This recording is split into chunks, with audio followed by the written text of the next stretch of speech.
Okay, thanks, Rob. So my presentation indeed is about transport appraisal and ethics. And I wrote a book on the topic. It was published in 2011. Edward Elgar published it. But I have to admit, I think there are now 7 papers out in regular journals, so you do not necessarily need to buy the book if the topic is of relevance for you. And it's based on a part-time sabbatical that I did in 2010. I had the option to choose any topic that I wished, and I've been heavily involved in the Dutch CBA community and discussions, and I had the feeling that something was missing. So I thought I should explore what is missing, which is the ethical perspective on transport appraisal. What do a lot of people think? If you have a list of all the pros and all the cons, and analyze, we call it cost-benefit analysis, that's everything you need to know. But the policy analysis literature says that good policies need to meet 3 criteria. They should be effective, efficient, and fair. But the cost-benefit analysis does not include fairness. It is not aimed to do so, so it's not necessarily a problem, but at least you have to be aware that cost-benefit analysis is not complete if fairness of the policy we made at stake is a problem, or could be a problem. I will focus only on parts that I included in the book, which is the criticism on CBA from an ethical perspective, and I will zoom in the relevance for accessibility and social exclusion, the environment and intergenerational justice and safety. And I basically mainly raise questions and criticize current practice, whereas I do not give solutions for this. So I have to be a bit humble. It's easier to criticize current practice than to say what should be added. This is the content of the book that I will not describe as details. Why would we do any transport appraisal? It is to inform decision makers. It is not necessarily to only calculate which option increases welfare to what extent, which is basically what we do in the cost-benefit analysis. But the question is, when is the quality of decision making okay? I assume that the policy makers should be informed in such a way that they would still make the same decision if they would be perfectly aware of what is the problem, which are all the solutions, which are all the pros and cons, and how to evaluate them. So I think we should focus on the client. What does a policymaker need? And then fairness could definitely be an important issue. I'm not sure who in this audience is not familiar with what a CBA is anyway. Everybody is? I will skip that part. So what we do, we evaluate these kind of plans: urban trams, road motorway extensions, congestion charge.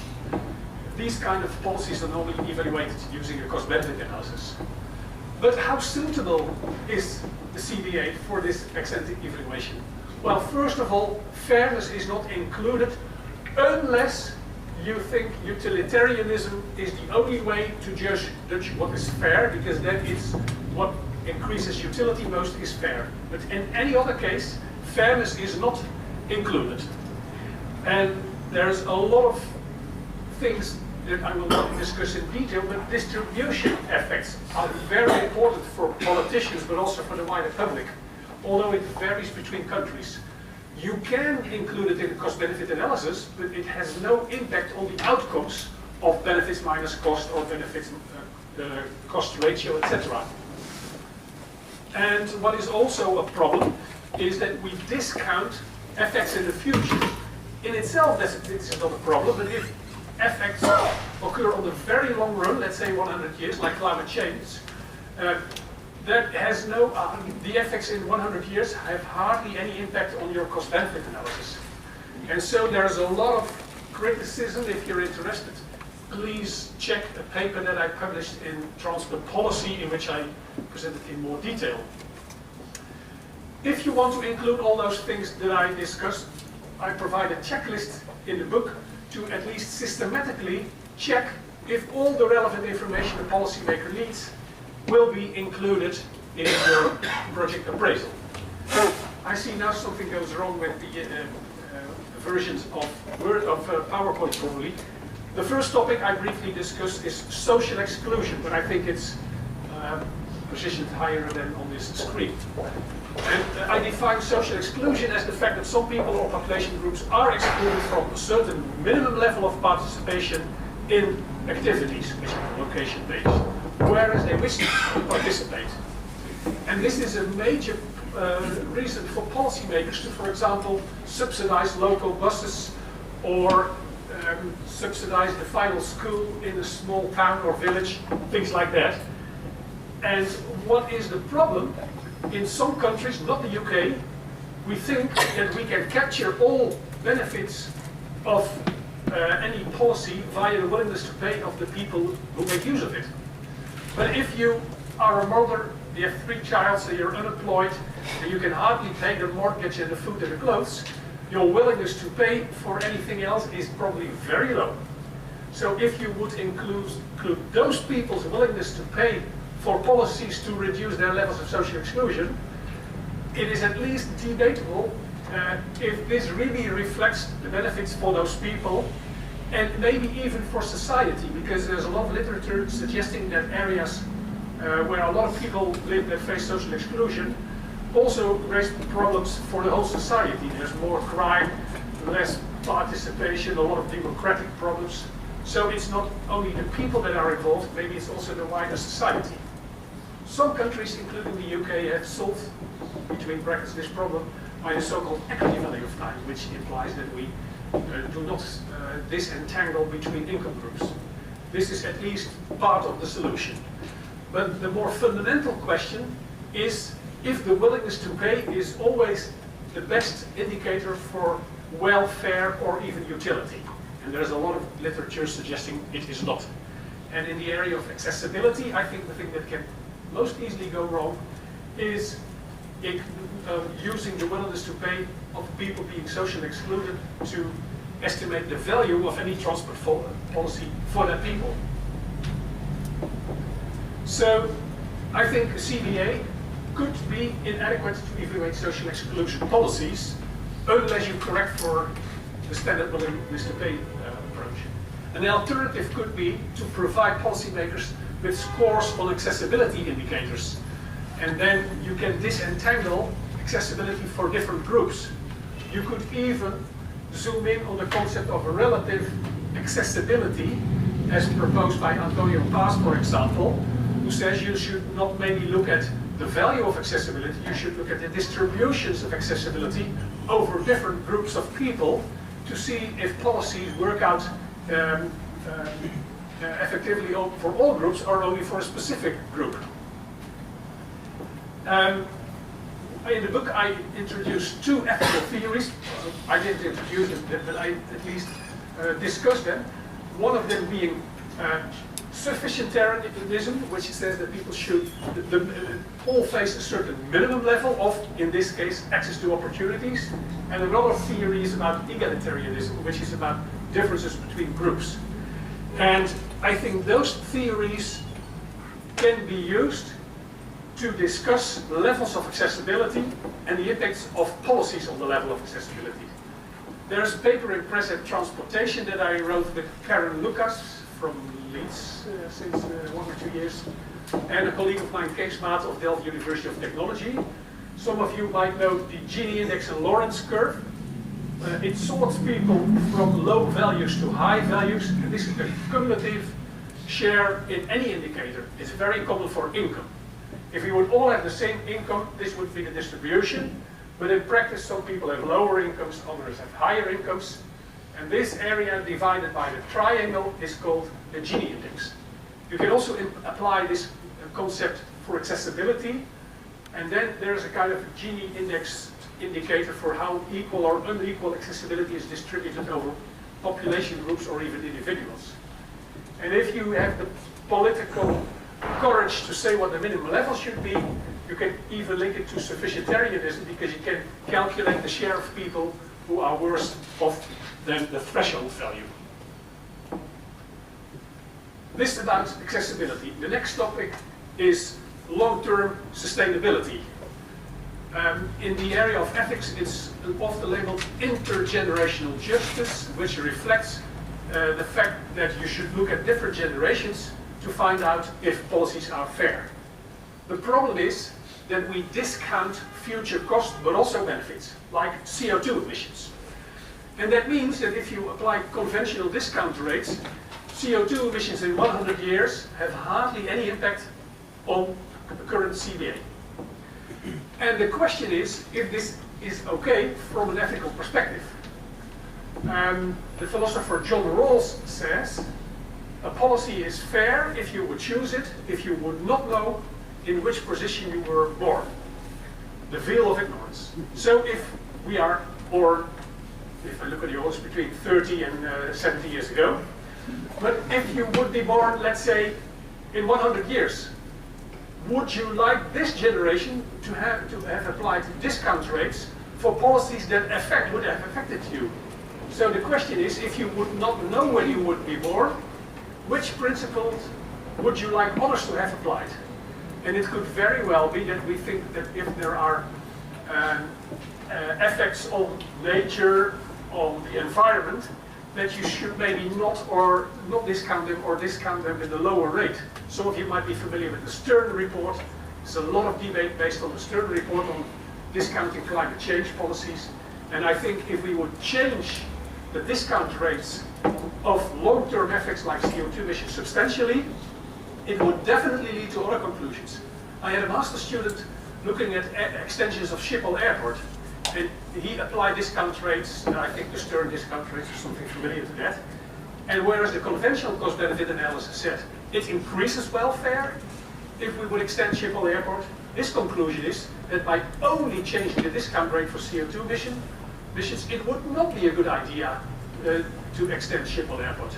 So the discount rate is a very underestimated indicator for the effects of the outcomes of cost-benefit analysis. We do a lot of discussions and work to better model indirect or wider economic benefits. Those normally have a few percent impact on the outcomes. These could be like 20%, but if you have comparable projects, the differences could be 18 to 20% or 20 to 22. So the differences between the projects normally are quite small.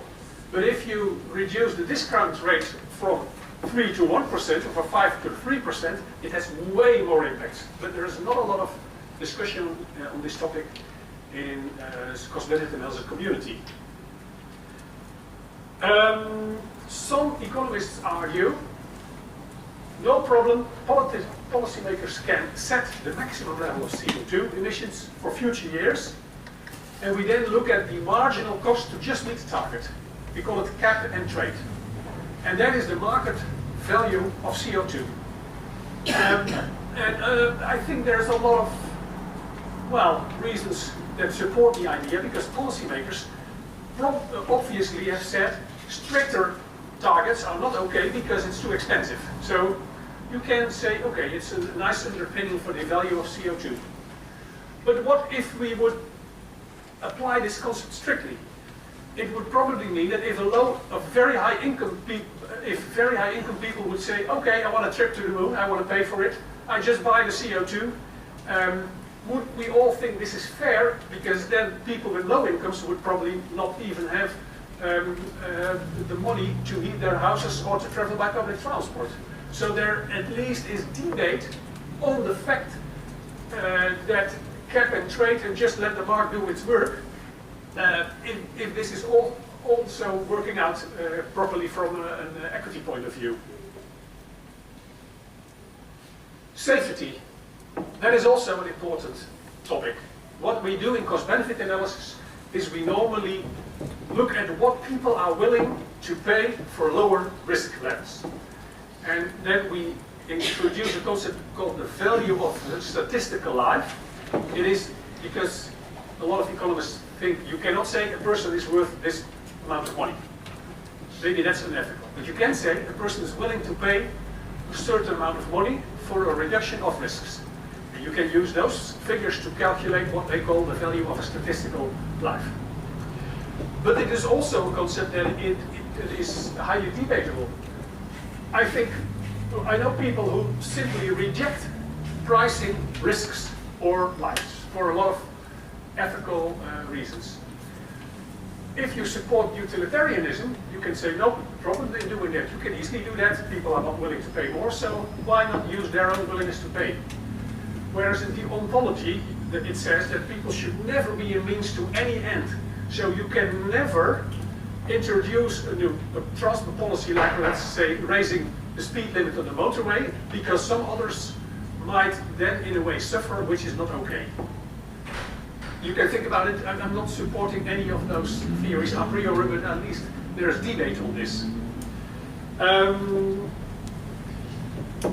Then there is a lot of other things that are too time-consuming to discuss, but at least there's one thing that I want to address. What is done in health economics? There people have introduced a quality concept, quality quality-adjusted life years. So we look at how many life years people would statistically have, but we correct for quality of life. So if you're blind and deaf and you face Alzheimer, your one life is worth less than if you don't face this problems. And they look at efficiency from the perspective of euros per quality. But qualities, they decrease with age, because the older you get, the lower your remaining life years. But the willingness to pay for travel time reductions or even for safety peaks at middle ages, let's say between 30 and 65. But would that imply that a person is worth more if that person is, let's say, 40 years as opposed to 15 years? At least it contradicts what is done in health economics. And you can, again, support both, but at least there is an inconsistency in the way we look at the value of statistical life in transport and what is done in health economics. Another thing is, the problem is children. Children have no income, have no willingness to pay. I've heard people who say, no problem, their parents can pay for it. So we do not miss anything. But the principle that the willingness to pay of parents determines the value of life of a child is very risky, because then an orphan would have hardly no value.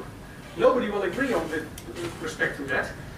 But so there are at least some topics that you can debate on the easy solution that some economists have using mainstream principles to solve any problem that I criticize.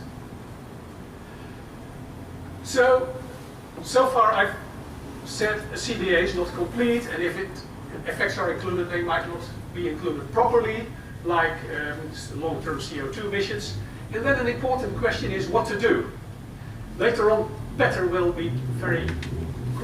will criticize CBA more than I do.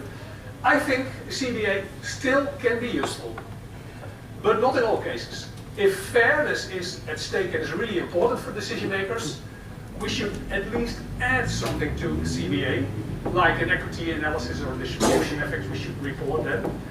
And for some areas, like social exclusion and intergenerational justice, I'm not sure if CBA is the solution, unless you repair what's going wrong in the CBA. What I do think is that at least accessibility is an undervalued concept. I think a lot of policymakers simply want to know what will happen to which groups of people if we invest in a certain policy, like rail infrastructure, road pricing, whatever. And only suggesting everything is included in utility is the easy way. I think reporting accessibility effects for different groups might add to the information the policymaker needs. I'm also not sure if transport should always be a separate sector, a standalone sector that should be evaluated regardless of other sectors. And for example, the climate change and energy debate is a much wider debate, and I think transport should follow what the debate is presenting in those areas. And I know that in some countries it is done this way, like in the UK, but not in all countries.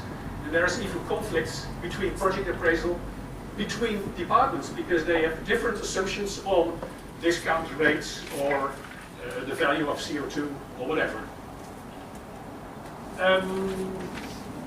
That is, I think, it. So my main conclusion is I do not beforehand reject CBA. Let me make that clear. I think it's a very useful tool. I've been involved in a lot of debates in the Netherlands. Without this, we did not have a CBA manual until the year 2000.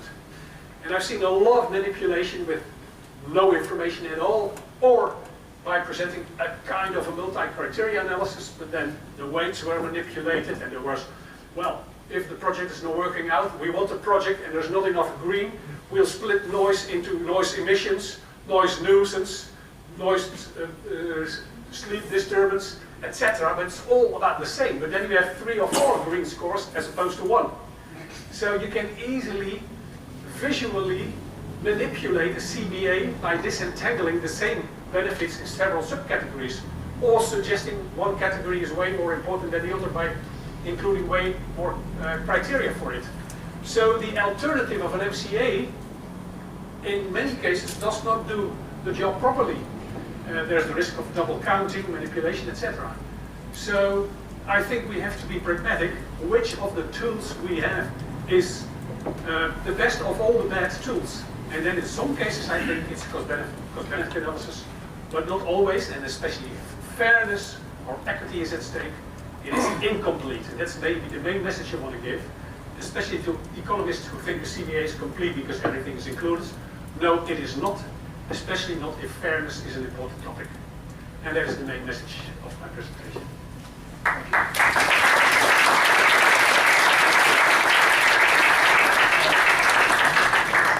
So very good. Let's do 10 minutes of questions and debate on this, and then we'll go to the next presentation. Yes, you were the first. Hi, my name is Steve. I agree with most of your reasons, and also the point you brought us that out of CBA, you need some kind of objective value for money to get at the end. I think the main point I make though is, we talk about appraisals. If we had all the projects lined up, the appraisal starts earlier now. How do you generate them in the first place? Yeah. And that gives you a different set of answers. And also, you can screen things out at the beginning. Of the kind of grounds which you suggest. For example, let me take a counter example in this country. We're planning to build this high-speed railway line to an area of outstanding natural beauty. I would say you should even contemplate that, unless you've shown that there's some other even more important national objective which can't be met unless you do. Yeah, I fully agree. I did not touch upon this topic in this presentation, but I do touch upon it in the book that I wrote. I've had a comparable experience in the Netherlands. About a decade and a half ago, people proposed to build a high-speed rail line connecting the western part of the Netherlands with the north of the Netherlands. And the north, well, there's more unemployment, people, the wages are lower. In a lot of ways, it's not going well, economically speaking.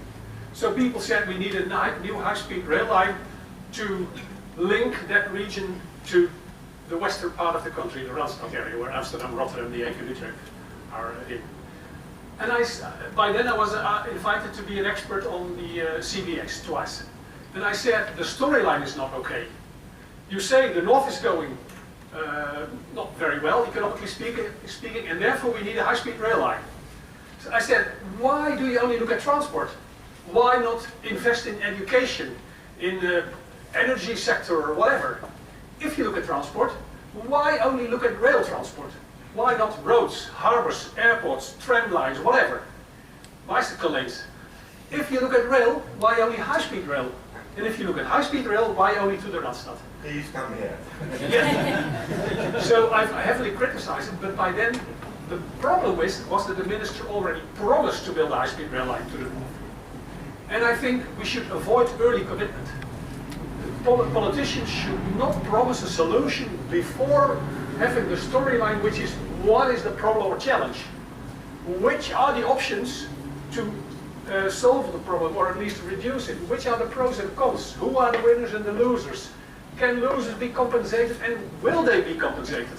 Which doesn't occur in practice very often. are there particular trade-offs? So we need to ask a lot of questions and not easily jump to, we have 3 solutions, which is the best. I fully agree with you. I think you were the second? Yes? Tom Worsfold, Institute of Transport Studies, University of Leeds. You've already referred to the issue about discounting the fact that transport projects have very long lives. Yes. Social exclusion, we all hope, is a relatively temporary phenomenon. Ministers find it difficult to believe that social exclusion, with all the policies they're putting in place, will still be there in 20, 30, 40 years' time over the life of this project. And yet, interestingly, when you look at the areas of London where social exclusion is present now, you go back to General Booth's maps of the 1890s, quite a lot of the areas are the same.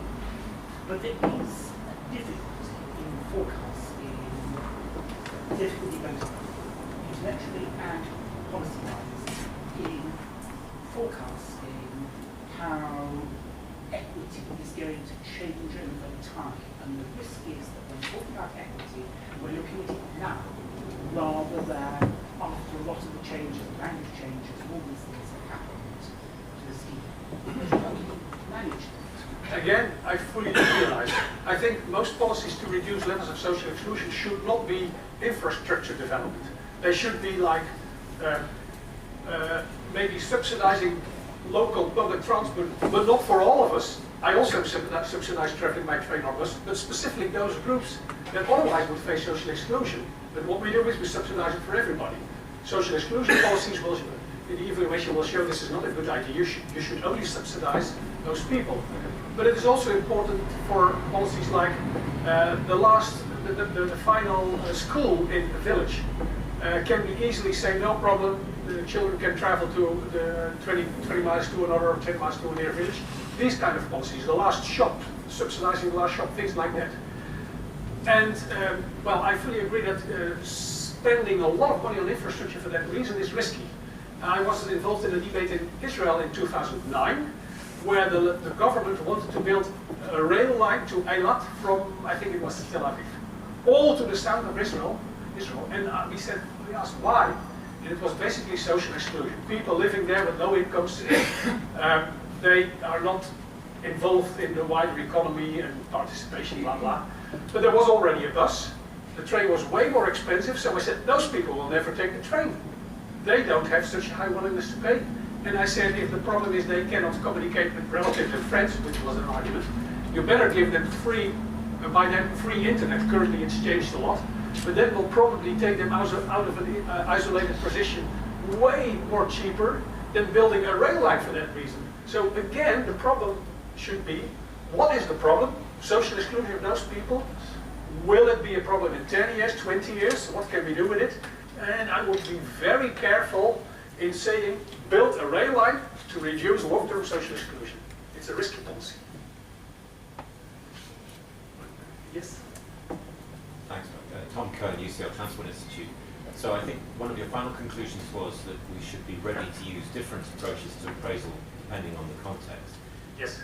And I can see why you say that, but one of the consequences would be that we might lose comparability. So we would look at 2 schemes appraised in different ways and have difficulty knowing whether one was better than the other. So my first question is, do we have any response to that possible scenario? The second one is that if we allow people to determine how best to appraise a scheme that they're contemplating, how do we judge whether they've done a good job? Yeah, that's a very intriguing question. Let me answer the first question first.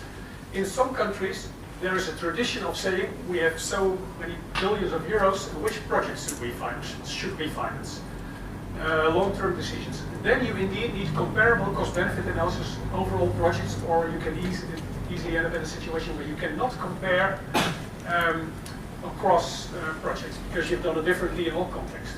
But in other countries, the decision-making is more at the level of an individual project. Should we build a new motorway, and if so, should it be east or west of the town? In that case, you can, if it's a separate discussion, you can do a separate cost-benefit analysis looking at the local context. So the more a project is part of a larger group, the more you need to systematically evaluate it.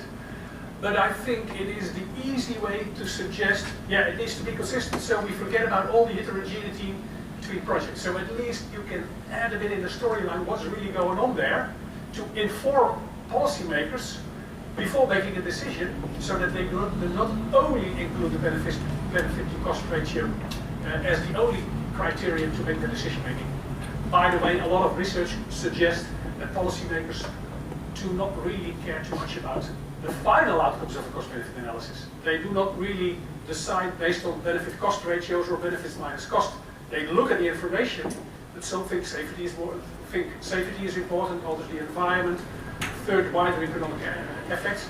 So I think the final outcomes are less important than a lot of welfare economists think. And in most countries, CBA does have some impact on decision making. I think Norway was the only country where they did not find any impact. And the explanation is maybe that it's so rich because of the oil that they can afford building roads anywhere. But in most countries it does have some impact, but it's not the final benefits cost ratio. And the question, what is a good CBA? It's a very difficult to answer question. At least you have a manual, a guideline. It should be done according to the guideline if you have any. But another problem is that it's not only the guidelines that should be okay, it's also the researchers that should behave ethically sound. And I've done research on this topic in the Netherlands. A lot of people, a lot of researchers say the client of the research tries to influence me to change the outcomes of the cost-benefit analysis because they want a certain outcome. And that is really risky. I don't have a final solution, but I think we first of all need codes of conduct for researchers, which a lot of countries, by the way, have, but a lot of people are not aware of it. We need clear guidelines on how to do it. And what I also think we need a code of conduct for clients of research. They should not try to influence the researchers, but I realize it's a long way to go before we have a code of conduct to at least repair some of the problems. Let's do one more question for Bert. Yes, in the back. You made the comparison, sorry, Dan Durant from the Omega Centre at UCL. You made the comparison with health appraisal, but in public health and in healthcare, I know in the UK, I'm not sure about Holland, but there's quite a well-developed practice of medical ethics with ethics boards and ethicists sitting as part of the decision-making process. Do you see that as a solution for transport appraisal, the actual development of ethics committees and transport ethicists? I'm not sure. It could be. I think we should experiment with these kind of things and not prescribe it immediately. We should do some small-scale experiments and see if it works. I think in the health sector, ethics are even more important than in the transport community. So probably we can learn from them, and we should just try. A lot of things that I've proposed in the past, I'm not saying this should be implemented this way or not. And the same applies to a code of conduct for clients of research, but we should experiment with it. And I think an ethical debate, trying to find out what is all relevant for the discussion at stake, which ethical aspects are relevant, which are not covered by a cost-benefit analysis or even contact criteria analysis. The discussion is nice, and we can learn from what comes out, and we should evaluate it, and maybe it adds to the debate. Could be. That was the final question, I think. Yeah, thank you very much. Let's swap the